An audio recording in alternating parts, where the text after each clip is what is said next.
I always thought this trip was to give me time alone. That time alone would give me the space I needed to work things out in my head. The proverbial self-development. But being out here alone, my anger is only intensified and become more sporadic, and my thoughts are misguided, and I am devolving into incoherenceness. I feel like I've let people down, and that my own sanity is in jeopardy. I ask myself seriously if I have let my own ego damage my natural balance in life. Have I lost my natural fizz?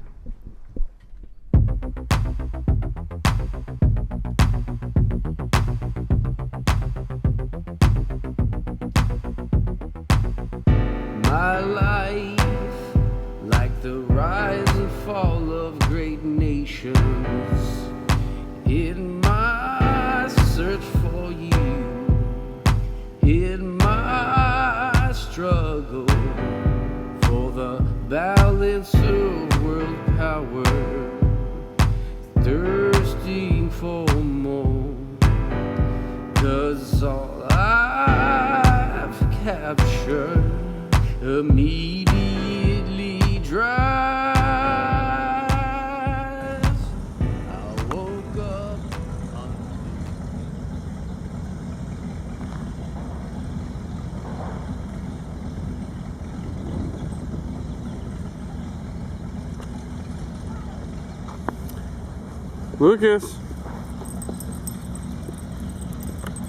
Lucas, you ready to go sailing?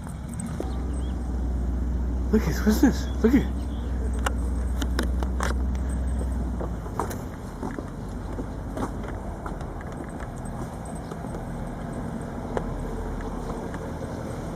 John,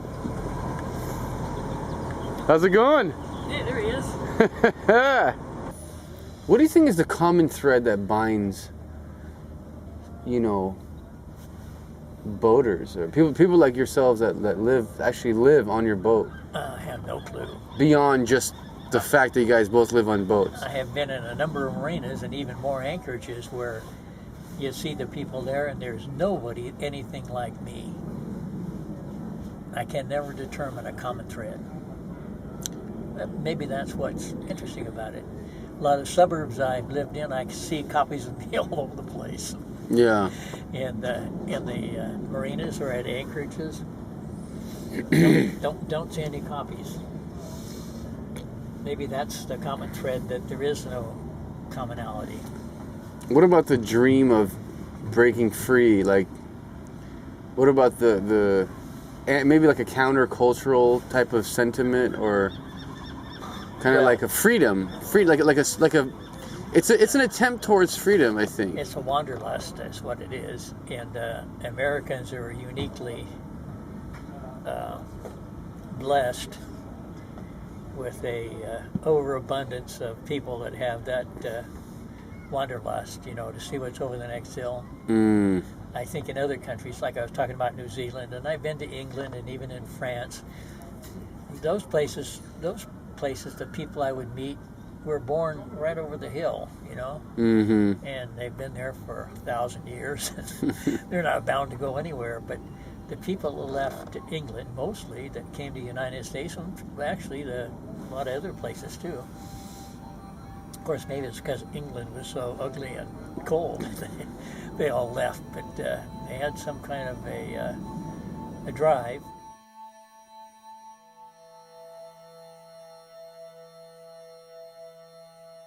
I didn't only come out here to escape.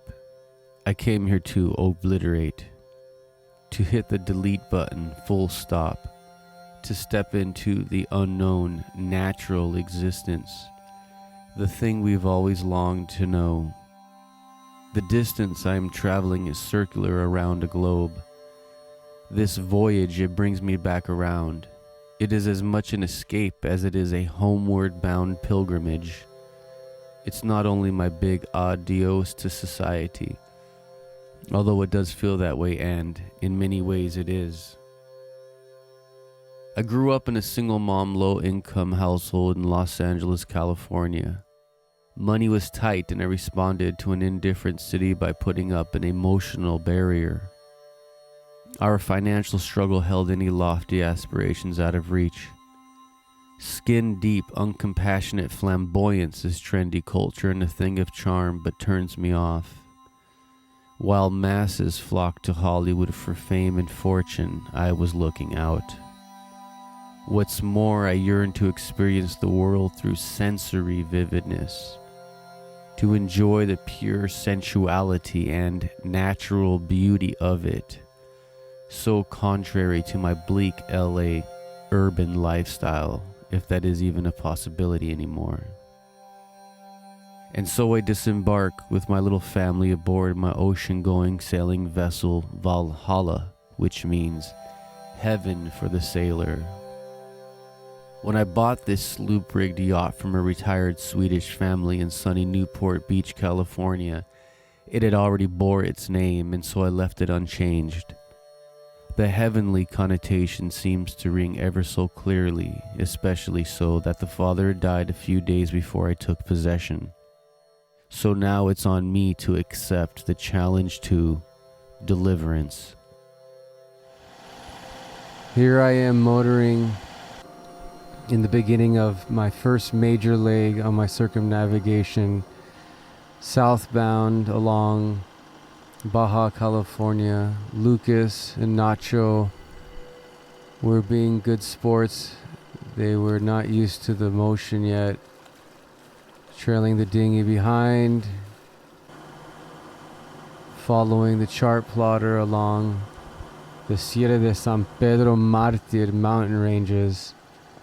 Here I'm getting used to my radar navigation equipment, and I'm looking at this beautiful succulent coastline that is truly breathtaking in person, as well as the nature and the birds. So many different species around, and just so much life just lurking within your environment. And this was a common sight for myself, just staring off into the sky. Finally, I'm approaching Punta Canoas, an anchorage I'll never forget because of my own experience being really alone and just taking it all in, and this was the real deal. This was a test.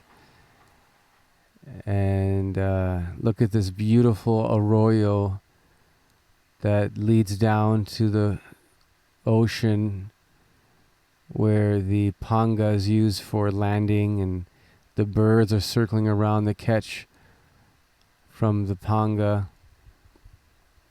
And here I am using my chart plotter once again, and I have a anchor alarm set so that if I go beyond the limits of that circle, that green circle there, it'll alarm. And of course, nothing like an indulgence of some whiskey after a hard day sailing and sitting back and watching this beautiful sunset, that magnificent cliff line right there. Just such a beautiful sight. And looking off into the distance, imagining what's more to come down this long, long road ahead of myself, feeling every bit privileged to have this opportunity. And there will be no escaping your inevitable fallback. Just another page from another book. Just another story in the history of man. My life, like the rise and fall. If you found this vlog, do me a favor and don't tell all your friends. Don't smash the like button. Let's just keep this between you and me. For the balance of world power, thirsting for more. 'Cause all I've capture, a mediator.